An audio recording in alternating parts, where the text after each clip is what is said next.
araw po. Ako nga po pala si Pedro Francisco Lunca, edad 55 anyos. Nakatira po sa Pueblo de Oro, San Rafael, Santo Tomas, Batangas. Ako nga po pala ay isang dating OFW at ngayon po ay isang operator driver po sa subdivision po namin.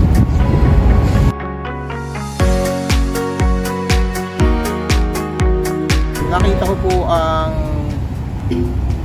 bihari sa Facebook ng DCC. Ito po ay maganda ang figura, kaya nagustuhan po namin siya.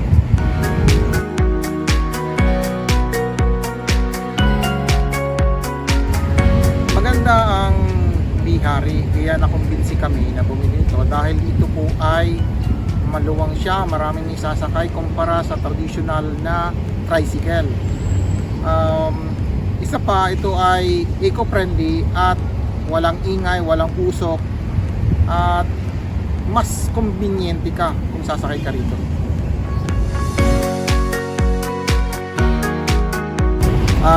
Nabili ko ang Bihari e-trike noong taong 2022 at ito'y halos 3 taon ko na po siyang ginagamit.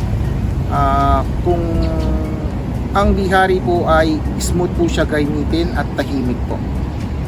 Ang Bihari e-trike ay talagang pinakamaganda sa lahat na aming nakita na e-trike brand, kaya siya ang namin nagustuhan na gawing transpo dito sa aming subdivision.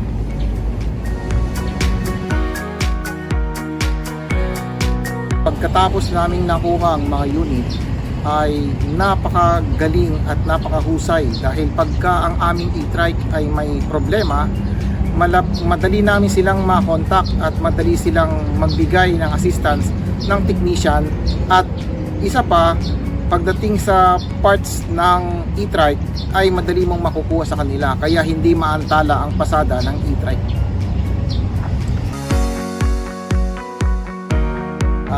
Ang kalimitan na aming naririnig at sinasabi ng aming mga pasahero ay ang walang ingay, walang usok, kaya less stress sila at hindi pa nakakagambala sa aming kabahayan dito sa subdivision dahil talagang wala siyang ingay.